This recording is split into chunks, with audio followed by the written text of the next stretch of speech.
You're back on the Kickoff Sports Breakfast Show on Beach FM 106.3. Big final tomorrow after a huge year. So let's welcome into the show, or back to the show, the head coach of the Central Pulse. It is Yvette McCausland-Durie. G'day, Yvette. Kia ora, how are you? I'm good, mate. How are you doing at this time? Yeah, good. Getting, closing in on the final. So looking forward to finally getting there and hopefully we can do the job. Absolutely, mate. Well, you've been here before. Yeah, the last couple of years, but it's a little bit different this time. 2 weeks build into a grand final. Is this how you would have wanted to prep? I mean, regardless of the global pandemic that we're going through as well. Yeah, look, I think not having the two games that we were expecting, obviously against the Magic and Stars, were going to be good opportunities. We'd obviously had a bit of illness and injury, and so needed to just run some people out, but as it worked out, the recovery and the rest time and the ability to refresh was actually really valuable. So I think the other benefit too, normally it would have been, for example, Wednesday, so that you normally found out who played in the elimination final and then you knew who you had. So this has been really helpful to know the team that you're playing against and what you're building for, to be able to really keep your focus and attention on that one game and one game plan.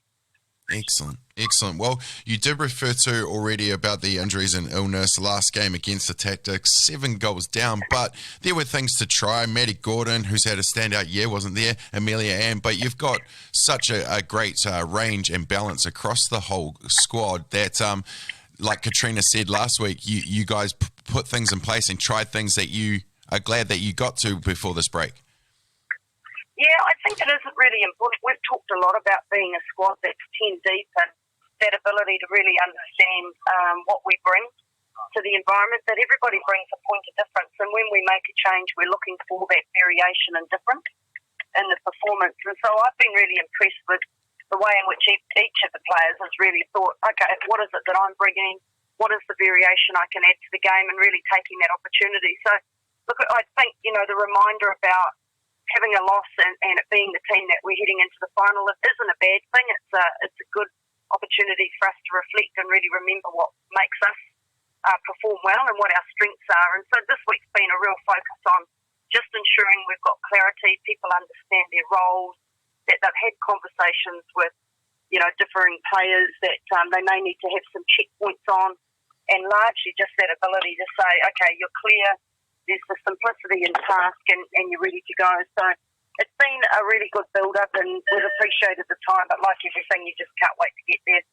You must be absolutely fizzing after this year.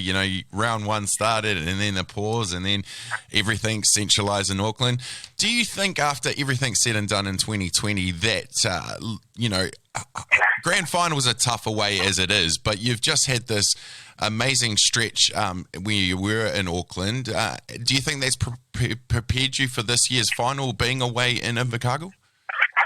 Yeah, I do. I think, as you say, we've had a lot of away games and really embraced, I guess, the opportunity that you get when you play in away venues, and that is that you're staying together as a team, you eat together, you get a chance to chat and just be together as a group. And I think that really holds strongly when you head into challenging environments. And for us, this is a huge challenge. The Tactix are an outstanding team. They've got great balance and experience across their line, and we're really respectful of what they bring to the game. And so we're expecting it to be an incredibly tight and challenging match, and want to make sure for us, whatever happens, and obviously the win is our ultimate goal, but that we can actually put together a performance that we're pleased with. We've only had one this season where we've won all 4 quarters.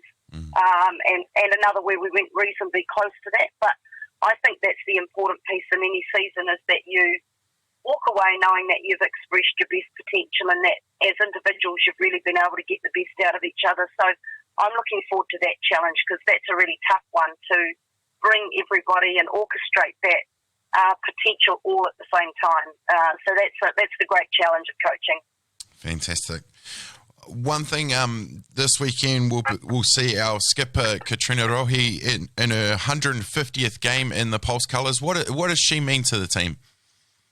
She's incredible. I mean, her work ethic, the ability to really, she's competitive. Everyone can see it, in the way that she engages. But she's just got an amazing sense of what's needed. You know, she's one of those players, and you talk about those characters who, when you need something special to happen, who's going to be the one to do it? And she's got the experience and the understanding and the real self-belief that that's an important facet of her game. So I think she brings a huge amount to this group. She believes in them. She certainly backs each and every one of them to know their job, but most importantly, she'll lead by example and give it absolutely everything she's got. And we're going to need everybody to take that attitude, and we can walk away proud at that point.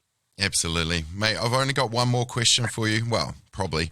But I always like to refer to your education because I always learn something off you every time. So this week's one is, after everything is said and done, when you came into a bit of a loss at Central Pulse, coaching isn't always by the book, different strokes for different folks, but what have you put in, what have you in the collective come up with in your time that you're pretty proud of, that you're going to walk away and continue to use?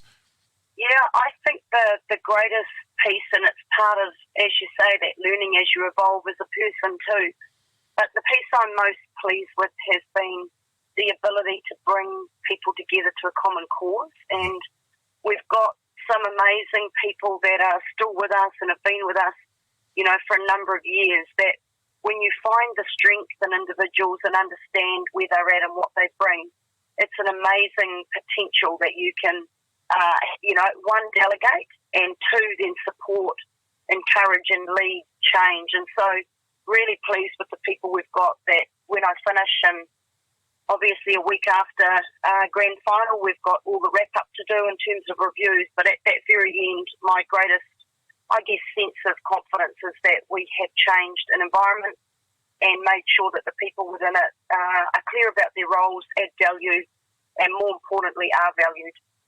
Absolutely. Well, thank you so much for your time, Yvette. I've always loved catching up with you. Go well this weekend, back to back, mate. It's going to be even special, this being your last, and especially with everything going on this year. So good skills. Go well and enjoy the moment. Sincere thanks. Lovely to chat.